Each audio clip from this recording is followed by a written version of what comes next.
So we're going to be going through the ambiguous case, which is the second section in the Laws of Trig and Trig Applications unit, which is Unit 12. This can get a little confusing, but if you stay with me, I'm sure we'll be able to figure it out. So we could use the law of sines to find the measure of an angle of a triangle if we knew the measure of two sides and the angle opposite from one of them. However, the measures of the two sides and the angle opposite them is not enough to determine the size and shape. So we can figure out the pieces, but we can't tell exactly what it's going to look like. So these two triangles here have two pieces that are the same. They have this side length that is 12, and they have this side length that is 7, and they have an angle that is 30 here. So they have three pieces that are actually in the same place. The only difference is one triangle is kind of facing outward, and the other one is facing inward here. So this piece would actually be over here if we were to draw it on the same triangle. So what happens is, if you have two sides in an angle, you need to figure out that this yellow side here, if I'm to swing that through, will it hit twice? Would it hit exactly once? Or will it not hit at all? So that's what we're trying to figure out. Will it make two triangles, one, or won't it make any? So we'll use the law of sines to study the number of possible triangles that can be drawn using the given pieces.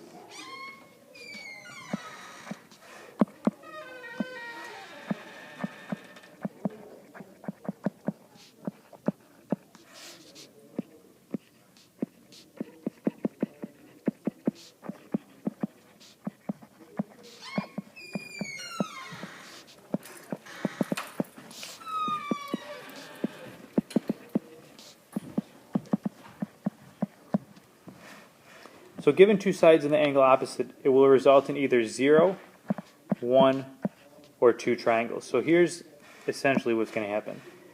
You're going to have two pieces with an angle.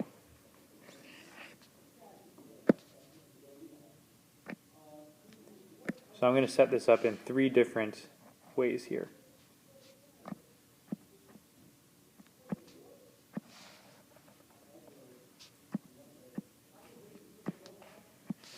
And I know I said three different ways, but just made 4 sets, but that's okay, you'll see why. So the first thing that can happen is if our extra piece is not long enough to make it to the other side. So it doesn't matter how I change this piece, it's not long enough. It's never going to hit anywhere along the bottom. So it will not make any triangles. That's 0 triangles. The other thing that can happen, if our given piece is longer than the side they gave us, is that it has to be an obtuse triangle going out this way.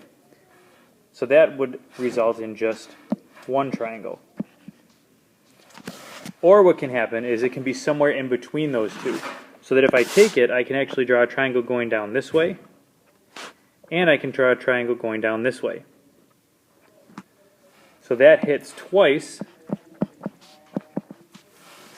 and it actually makes a triangle like this, and you can make a triangle going out like this. So that would be 2 triangles. So you might want to sketch those in there, just so you get an idea of exactly what's going on. So essentially this last one here is if you were to swing this through, it would hit once, and then on its way back up it would hit again, and that's this piece out here.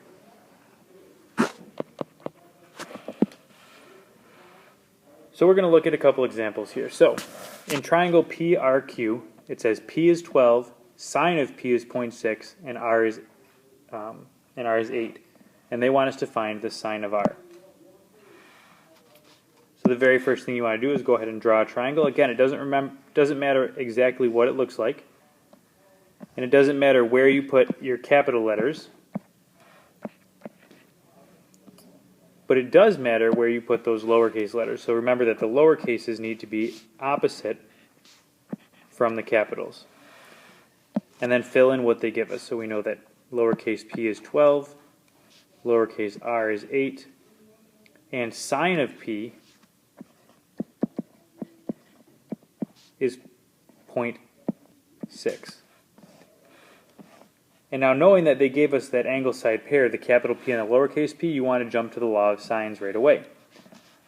So the law of sines says that, in this case, p over sine p equals q over sine q equals r over sine of r.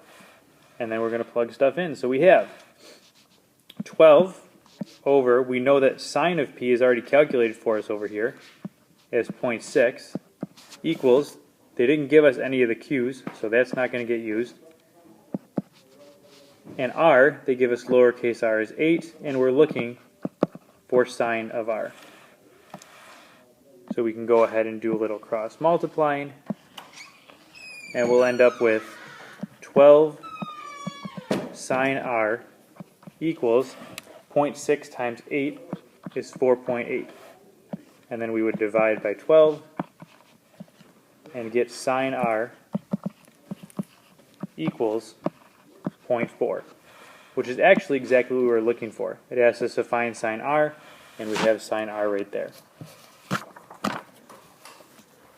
The next example is more about the ambiguous case. That one wasn't really so much ambiguous. It came down to a specific answer. So, number 2 says, state the number of possible triangles that can be constructed if A equals 10, B equals 12, and the measure of angle B is 20. So again, you want to draw your triangle. Our sides this time are going to be A, B, and C. So we'll put our A, our B, and our C in, and then fill in what we're given. So we know that lowercase a is 10.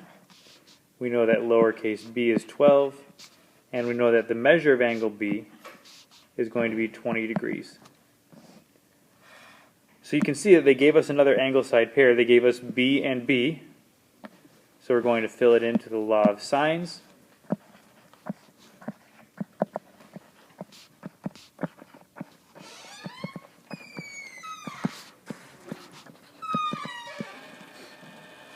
And we should end up with 10 over sine A equals 12 over sine 20. And they didn't give us anything for the C's, so that's not going to get used. I would go ahead and plug in my sine of 20 to get my obnoxious decimal. So I'll have 10 over sine A equals 12 over 0.34202.01433. And now we're down to just a simple proportion that we want to go ahead and solve. So we're going to do some cross multiplying to get 12 sine A equals 3.420214, oops, I missed a 0 in there, 0.1433. And then divide by 12 so that I have sine A equals 0.2850167,861. And remember, the way that we get rid of that sign is to do arc sine, or sine negative 1. So I will end up with, in this case, angle A equals about 17 degrees. So that means that we can certainly make one triangle now, because that worked out. We didn't get any kind of a crazy number there. So we have one triangle.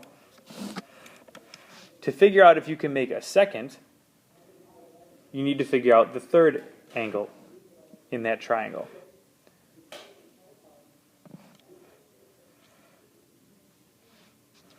So we want to look at the unit circle again.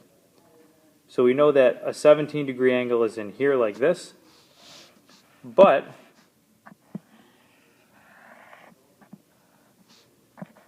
all students take calculus, so there could potentially be another angle out here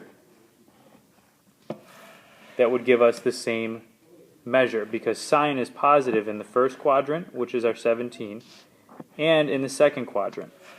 So if we do 180 minus that 17, it gives us an angle measure of 163 degrees. So we need to check, could this other angle be 163 degrees? So if we have, they gave us 1, which is 20. We want to know if 163 works. So if we add them together, we get 183. Now, if two angles are already 183 degrees, could you have a third angle in there anyway? The answer is no, because this can at most be 180, because the measure of the angles of a triangle adds up to 180. So this cannot work. So our second option there does not work.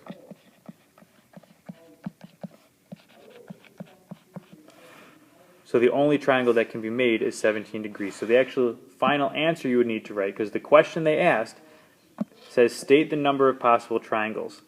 Well, we can form one triangle.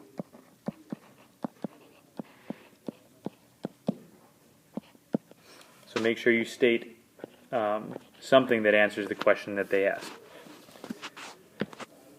This second one, I would like you to try and set up and go through on your own. I know you don't have, most of you don't have scientific calculators, so I'd just like you to set up the law of sines and get it to a point where you would need to use the calculator.